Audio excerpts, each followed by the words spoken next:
Alright YouTube, back with another video here. It's going to be a quick video on basically,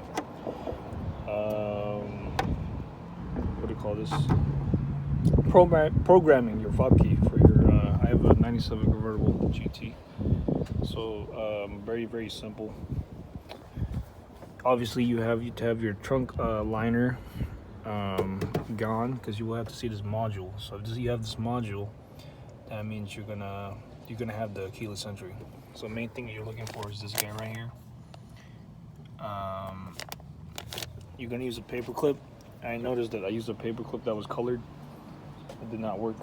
So that I'm using this paper clip right here, which is like metal, like bare or aluminum, whatever this thing is made out of. So yeah, you gotta have this type. Don't use the colored one, because for whatever reason it did not work. All you gotta do is basically make it to like an L, just like this, and let both of those inner prongs touch, and then you will hear the car cycle to lock and unlocked. And after you do that, you won't have to have the fob key near you, because then you'll press one button on it, just the lock button, unlock, then press the next one, unlock, and you can have the maximum of four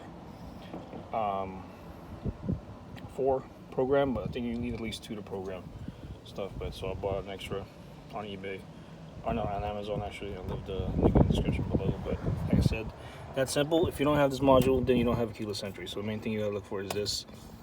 Also leave in the description Alan Mar's video on it. Also, you have to have the key in the ignition lock. You have to have it on the on position. So you just gotta do that, and then you will be fine. But worked pretty well. Like I said, I'll leave Alan Mar's video in the description below. But yeah, you have to have the key in the ignition and on the on position. Like, not the car not start like on, but on the on position, not started. But yeah, that's simple. But the main thing is you have to use this type of paper clip. I noticed that, as I said, the yellow or the colored ones don't work. Use this type of paper clip and just hold it there, and then like wiggle it for a bit, and it should unlock for you. So yeah, that's simple to do it on a 94 to 98 Mustang, or I think, I'm not exactly, it's 94, 98 Mustangs. Yeah, that's all you need. That's simple. So till next time, YouTube.